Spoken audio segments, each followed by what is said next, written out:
AMB trailer release అయిందండి. AMB అంటే ఏదో మహేష్ బాబు సినిమా థియేటర్ అనుకోకండి, అంబాజీపేట మ్యారేజ్ బ్యాండ్. మొట్టమొదటే ఆ పాతకాలం ఫోను. సో ఇది మళ్ళీ పాతకాలం నాటి కథ. మరి ఇప్పటి లైఫ్లో లైఫ్ ఉండట్లేదనో ఏమో, ఈ మధ్య సినిమా స్టోరీలన్నీ పాతకాలంలోనే నడుస్తున్నాయి. 80s story, 60s flash back. ఈ మధ్య నా సామిరంగా కూడా అంతే. స్మార్ట్ ఫోన్ల కాలంలో తీసుకుంటే కథలు స్మార్ట్గా ఉండట్లేదని రైటర్లు ఈ విధంగా ఎస్కేప్ అవుతున్నట్టు కనిపిస్తుంది. హలో హలో హలో లక్ష్మేనా? మన వాళ్ళకి ప్రోగ్రాంలు ఏవీ లేవా అంటే, అబ్బే ఎవరు పెళ్లి చేసుకోవట్లేదు, ఎవరు చచ్చిపోవట్లేదు ఊళ్ళో అంటాడు. అవును రే, ఇంటి మధ్య మన వాళ్ళకి ప్రోగ్రాం లేవా? లేదు మా అయ్యా, ఎవరు పెళ్లి చేసుకోవట్లేదు, ఎవరు చచ్చిపోవట్లేదు. సెలూన్ అన్నది మెయిన్ స్ట్రీమ్ ఆదాయమే అయినప్పటికీ బ్యాండ్ మేళం అనే సైడ్ స్ట్రీమ్ ఆదాయం కూడా ఉన్నప్పుడే చేతిలో 4 డబ్బులు ఆడతాయి. కాబట్టి ప్రోగ్రాంలు ఎప్పుడు దొరుకుతాయా అని చూస్తుంటారు. అయితే మరి అప్పట్లోనే డిమాండ్ తగ్గిపోయింది అంటే ఈ కాలంలో ఇంకా కష్టమేమో. అయితే దానికి సొల్యూషన్ కూడా ఈ ట్రైలర్లోనే ఉందనిపించింది. మావాడు బ్యాండ్ కొడితే అంబాజీపేట సెంటర్కి వినబడుద్ది అంటే, మరి అక్కడ పెళ్లికి ఇక్కడి నుంచే కొడతావా బ్యాండ్ అంటుంది హీరోయిన్. ఏమో మరి రేపు ఈ మ్యారేజ్ బ్యాండ్లకి డిమాండ్ తగ్గిపోతే ఇలాంటి ఆన్లైన్ ఆప్షన్ ఏదన్నా ఏర్పాటు చేసుకుంటే బాగుంటుందేమో. మావాడు బ్యాండ్ ఇక్కడ కొడితే అంబాజీపేట సెంటర్ వరకు వినబడుద్దండి. మరి అలాగైతే అక్కడ పెళ్లికి ఇక్కడి నుంచే కొడతావా బ్యాండ్? ఎక్కడో ఉండి కూడా ఇంటర్నెట్ ఉపయోగించుకుని ఎక్కడో జరిగే పెళ్లికి కూడా మ్యారేజ్ బ్యాండ్ బాధేయచ్చు. కాకపోతే బ్యాండ్ విడ్త్ కొంచెం ఎక్కువ ఉండాలనుకోండి. అలాగైతే అక్కడ పెళ్లికి ఇక్కడి నుంచే కొడతావా బ్యాండ్? ట్రైలర్లో ఇంకో ఇంట్రెస్టింగ్ పాయింట్ ఏంటంటే, నువ్వు అబ్బాస్ ఫ్యాన్ అంటే, అబ్బే లేదు వాడి కటింగ్ ఫ్యాన్ అంటాడు. నువ్వు అబ్బాస్ ఫ్యానా? లేదు, ఆడి కటింగ్ ఫ్యాన్. నిజంగా ప్రేమదేశం సినిమా టైంలో అబ్బాస్కి మంచి పేరు వచ్చింది. మనవాడే మహానటుడు కాకపోయినప్పటికీ అతని హెయిర్ స్టైల్కే ఎక్కువ పేరు వచ్చింది.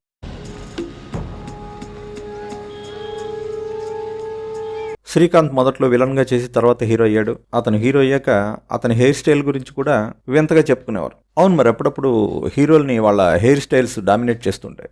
నాన్నకి ప్రేమతో మూవీలో జూనియర్ ఎన్టీఆర్ హెయిర్ స్టైల్ అందరినీ ఆకర్షించింది. ఇక వీరభద్ర సినిమాలో బాలకృష్ణ విగ్ గురించి ఇప్పటికీ కథలుగా చెప్పుకుంటారు. థ్యాంక్స్ అండి, సమయానికి వచ్చి మా మర్యాద కాపాడారు. హీరోలు ఎప్పుడు సమయానికి వస్తారు. ఏ హీరోయిన్ అయినా ఆపదలో ఉంటే కాపాడడం మన హాబీ. ఎగ్జాక్ట్లీ, మీరు అలా అనుకోవాలని నేను నార్మల్గా ఉండడానికి ట్రై చేస్తున్నాను. నీకు బెయిలిపించింది గుళ్ళో దేవుడు కాదురా, నీ గుండెల్లో కూర్చున్న యముడు. మరి ఇందులో హీరోయే హెయిర్ స్టైలిస్ట్, మరి అతనే డామినేట్ చేస్తాడా, అతని హెయిర్ స్టైలే డామినేట్ చేస్తుందా చూడాలి. పైగా డిప్ప కటింగ్ కూడా అని హీరోయిన్ కూడా తిట్టింది. మొత్తం మీద పల్లెటూరు వాతావరణం. ఆ సెకండ్ హీరోయిన్ పాత్రలో శరణ్య ప్రదీప్ చేసింది. అమ్మాయిని అవమానించడాలు, ఆవేశం కలిగించే మాటలు, ఊళ్ళో పెద్దరికాలు, వీళ్ళు తిరగబడ్డాలు. వారం వారం స్కూల్లో పాఠాలు చెప్పుద్ది ఏంట్రా. మా వాళ్ళకి పేకల మీద కత్తులు పెట్టడం కొత్త ఏం కాదు అన్న డైలాగ్ పేలింది. జనరల్గా ఇలాంటి సబ్జెక్ట్తో సినిమా తీసినప్పుడు ఆ సబ్జెక్ట్ స్పెసిఫిక్ డైలాగ్స్ ఖచ్చితంగా పేలుతాయి. వాళ్ళకి పీకల మీద కత్తులు పెట్టడం కొత్త ఏం కాదు. మొత్తం మీద ఆ సెకండ్ హీరోయిన్ ప్రేమ వెనకే కథ అంతా తిరుగుతున్నట్టు అనిపిస్తుంది. పేదకులు అమ్మాయి పెద్దింటి వాడిని ప్రేమించడం, ఎంతసేపు చూస్తారండి ఊర్లో అందరూ అనుకుని నిజం చేసిగా చివరికి ఆమె చచ్చిపోవడం జరుగుతుందో, వాళ్ళు కించపరిచి చంపేస్తారో. మొత్తానికి అదే మెయిన్ స్టోరీ. ఆ ట్రైలర్ చివరిలో డైలాగు, వాళ్ళ ప్రేమ నీ ప్రాణం మీదకి తేకూడదు, మళ్ళీ తీయకూడదందో తేకూడదందో క్లారిటీ లేదు, కానీ మన ప్రేమ నీ ప్రాణం మీదకి తీయకూడదు మళ్ళీ. మొత్తం మీద ఆ అమ్మాయి చావే హీరోని రగిలిస్తుంది, క్లైమాక్స్కి దారి తీస్తుంది అని అనిపిస్తుంది. వాళ్ళకి పీకల మీద కత్తులు పెట్టడం కొత్త ఏం కాదు. సుహాస్ గుండుతో కనిపించాడు. నటన కోసం డెడికేషన్ కనిపిస్తోంది అతనిలో. గుండు అంటే గుర్తొస్తుంది, ఒకప్పుడు మండే సూర్యుడు అనే సినిమా, ఆర్య సినిమా కాదు, అంత క్రితం వచ్చిన Sarath Kumar cinema super hit అయింది. అందులో హీరో శరత్ కుమార్ గుండు చేయించుకోవడం అన్నదే సినిమాలో హైలైట్ అయింది. అలాగే శంకర్ మొదటి మూవీ జెంటిల్మన్లో హీరో అర్జున్ దొంగ, అతన్ని ఎలాగైనా పట్టుకుంటాను, పట్టుకోకపోతే గుండు గీయించుకుంటానని సవాల్ చేసిన చరణ్ రాజ్ చివరికి పట్టుకోలేక గుండు గీయించుకోవాల్సి వస్తుంది. ఆ సీన్ కూడా ఆ సినిమాలో హైలైట్. మరి ఈ సినిమాలన్నీ పెద్ద పెద్ద హిట్స్ అయ్యాయి. వచ్చా కూడా నేను పట్టుకోలేకపోతే ఏం చేస్తావరా అని అడుగుతున్నావా? అడిగా అడుగుతున్నా. కొట్టించుకుంటా, గుండు కొట్టించుకుంటా. వాడు లోపలికి వచ్చా కూడా పట్టుకోలేకపోతే ఈ అజయ్ కుమార్ గుండు కొట్టించుకుంటాడు. దొరికిన ఒకే ఆధారం. గుండున్నంత మాత్రాన్ని హిట్ అవుతుందని కాదు, కానీ ఇంట్రెస్టింగ్ వాతావరణం, టేకింగ్లో న్యాచురాలిటీ ఇవన్నీ కనిపిస్తున్నాయి. ఇక సినిమా బీజీ మ్యూజిక్ అంటారా, సినిమా పేరే మ్యారేజ్ బ్యాండ్ కాబట్టి ఆ సౌండే సరిపోతుంది అనుకోండి. అన్నట్టు ఈ అంబాజీపేట మ్యారేజ్ బ్యాండ్ వెనక చెప్పాల్సిన విషయాలు, ఇంట్రెస్టింగ్ సంగతులు చాలా ఉన్నాయి. అవన్నీ టీజర్ టైంలో చెప్పాం. మళ్ళీ అవన్నీ ఇక్కడ ఏకరు పెట్టడం బోర్ కొట్టొచ్చు కాబట్టి ఆ టీజర్ రివ్యూని మళ్ళీ ఇక్కడ డైరెక్ట్గా ఇస్తున్నాం. వీలైతే అది కూడా చూసేయండి. నచ్చితే కామెంట్ పెట్టండి. ఎంత మొనగాడైనా తల వంచేది సెలూన్ వాడి దగ్గరే, అలాగే ఎంతటి మగవాడైనా లొంగేది ప్రేమించిన అమ్మాయి దగ్గరే. అంబాజీపేట మ్యారేజ్ బ్యాండ్ అని రాయకుండా బ్యాండు అని మన తెలుగుకి సహజంగా మార్చి మరి రాశారు. రోడ్డుని రోడ్డు అని మార్చినట్టుగా. బన్నీవాస్ అండ్ వెంకటేష్ మహా ప్రజెంట్ అన్నారు. మహా స్టార్లతో తీసిన గీతా ఆర్ట్స్ అయినప్పటికీ వెంకటేష్ మహా అనేసరికి ఆ కంచరపాలెం లాంటి న్యాచురల్ స్టోరీస్ గుర్తొస్తాయి. సింపుల్గా చెప్పాలంటే ఇది ఒక బార్బర్ అబ్బాయికి బార్బీ డాల్ లాంటి అమ్మాయికి మధ్య ఉన్న ప్రేమ కథ. మ్యూజిక్ సెన్స్ ఉన్న మాస్ గ్యాంగ్, మనసుని మర్దన చేసే క్లాస్ లవ్. ఇంట్రెస్టింగ్ స్టోరీగానే అనిపించింది. రీజన్ ఏదైనా ఈ మధ్య గోదావరి బ్యాక్డ్రాప్లో తెలంగాణ బేస్ ఉన్న యాక్టర్స్ చేస్తున్న సినిమాలు పెరుగుతున్నాయి.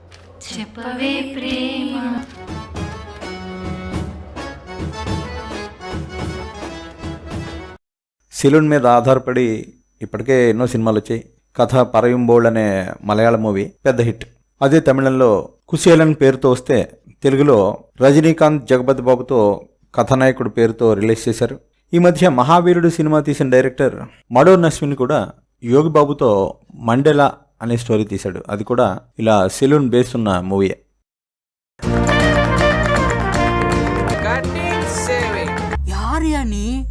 మండేలా సలూన్ వచ్చారు.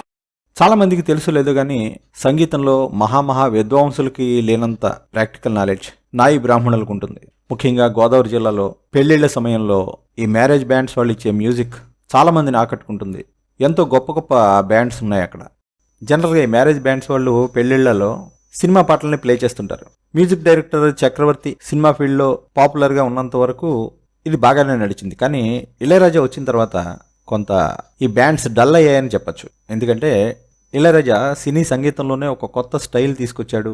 అనేక ఇన్స్ట్రుమెంట్స్ని మిక్స్ చేసి ఆయన సాంగ్స్ కంపోజ్ చేసేవాడు. అందువల్ల ఆ మ్యూజిక్ మొత్తాన్ని లైవ్లో అలాగే ప్రజెంట్ చేయడం అనేది బ్యాండ్స్ వాళ్ళకి చాలా కష్టమైపోయింది. అందువల్లేమో క్రమంగా బ్యాండ్స్ వాళ్ళు సినిమా పాటల్ని యాజ్ ఇట్ ఈజ్ కొట్టలేకపోతున్నారు. ఇక డిజిటల్ ఇన్స్ట్రుమెంట్స్ వచ్చాక దాంతో కొంతవరకు కాంపెన్సేట్ చేశారు. కానీ ఏదేమైనా పూర్వకాలం నాటి ఆ మ్యారేజ్ బ్యాండ్ వైభవం అన్నది బాగా తగ్గింది.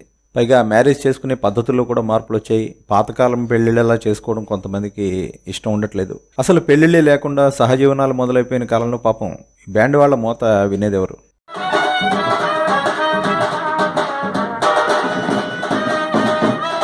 ఏమైనా హృదయాలను టచ్ చేసే ఒక మంచి కాన్సెప్ట్ని ఎంచుకున్నారు వీళ్ళు. చేసే పనిని బట్టి మనిషిని తక్కువగా చూడడం చాలా తప్పు. ఏదేమైనా ఈ కాలంలో మనుషుల ఆత్మగౌరవానికి విలువ పెరగడం, చేసే పని ఏదైనా తోటి మనిషిని గౌరవించే సంస్కారం పెరగడం సంతోషకరం. రీసెంట్గా మోహన్ బాబు ఫ్యామిలీకి నాగసీన్ అనే అబ్బాయికి గొడవ జరిగినప్పుడు జనం ఆ నాగసీన అనే అబ్బాయికి ఎంతో మంచి సపోర్ట్ ఇచ్చారు. ఏదో చాకలి మంగలి అనే పదాలు వాడితే అది వాళ్ళని అగౌరవపరిచినట్టు అవుతుందని వాటిని కొన్ని నిషిద్ధ పదాల్లో మార్చేశారు. కానీ నిజానికి పల్లెటూళ్ళకి వాళ్లే జీవాలు. నాయి బ్రాహ్మణుడు, రజకుడు, క్షురకుడు అంటూ సంస్కృతంలో మాట్లాడినంత మాత్రాన వాళ్ళని గౌరవించినట్టు కాదు. మనిషికి ఎంతో అత్యవసరమైన పనులు చేసే నాయి బ్రాహ్మణుల్ని, రజకుల్ని మరింతగా గౌరవించాల్సిన అవసరం ఉంది. ఉదాహరణకి ఈ నాయి బ్రాహ్మణులనే తీసుకుంటే కేవలం ఏదో జుట్టు కట్ చేయడం విషయంలోనే కాదు, మ్యూజిక్లోను, శరీరానికి మాసేజ్ చేయడంలోను ఇలా ఎన్నో రకాల టాలెంట్స్ వీళ్ళకున్నాయి. ఒకప్పుడు వీళ్ళే గొప్ప వైద్యులుగా కూడా ఉండేవారు. అంటే ఒక బార్బర్ అంటే ఒక డాక్టర్, ఒక మ్యూజిషియన్, ఇలా అతనిలో ఎన్నో కోణాలు ఉన్నాయి. ఇందులో ఆ మ్యూజిక్ అనే కోణాన్ని మాత్రమే టచ్ చేసినట్టుగా కనిపిస్తోంది. ఏదేమైనా కథ ఎలా ఉందో తెలియదు కానీ ఈ కాన్సెప్ట్ సెలెక్ట్ చేసుకున్నందుకైనా డైరెక్టర్ని అభినందించి తీరాలి.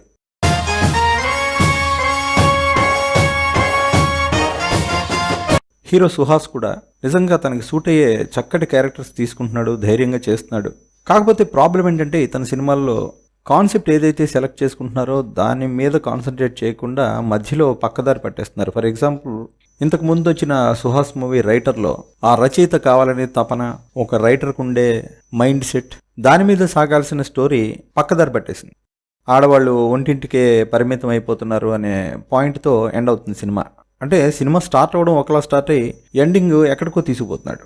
ఈ సినిమా చూసినా కూడా అలాగే పక్కదారి పట్టినట్టు కనిపిస్తుంది. ఎందుకంటే ఇందులో కూడా ఆడపిల్లని పుట్టనిద్దాం, ఆడపిల్ల భారం కాదు, ఇలా ఆడపిల్లల్ని రక్షించే ఉద్యమం వైపు సినిమాని తీసుకెళ్తున్నట్టుగా కనిపించింది. ఆడవాళ్ళని సపోర్ట్ చేయకూడదు, ఇలాంటి కాన్సెప్ట్స్ తీసుకోకూడదని చెప్పట్లేదు, కానీ సినిమాని ఏ యాంగిల్లో ప్రొజెక్ట్ చేసాం, ఏ యాంగిల్లో తీసుకువెళ్తున్నాం, ఏ పాయింట్తో ఎండ్ చేసాం అన్న కన్సిస్టెన్సీ కరెక్ట్గా లేకపోతే సినిమాలు క్లిక్ అవు. మీరు ఐబ్రోస్ చేస్తారా? లేదు లేదు, కటింగ్, సేవింగ్, మసాజ్. ఏదేమైనా కంచరపాలెం లాంటి న్యాచురల్ స్టోరీస్తో మనని ఒప్పించిన మహా లాంటి వాళ్ళు దీని బ్యాక్గ్రౌండ్లో ఉన్నారని అంటున్నారు, కాబట్టి ఇదొక మంచి మూవీ కావచ్చని ఎక్కడో ఒక ఆశ. సో టీజర్ చూస్తే ఇంట్రెస్టింగ్గా ఉంది. ఇదేం సినిమారా బాబు, అంబాజీపేట ఆముదంలాగా జిడ్డు ఫేసులతో ఉంది అనుకోకండి. ఈ సినిమాలో ఒక డైలాగ్ ఉంది, చుట్టూ తిరిగితేనే వెంటబడ్డట్టు కాదు, చూసినా వెంటబడ్డట్టే అని. అలాగే థియేటర్లో చూస్తేనే చూసినట్టు కాదు, ఓటీటీలో చూసినా చూసినట్టే అనుకుని ఈ సినిమాని వదిలేకండి. చుట్టూ తిరిగితేనే వెంటపడ్డట్టు కాదు, మళ్ళీ చూసినా వెంటపడినట్టే.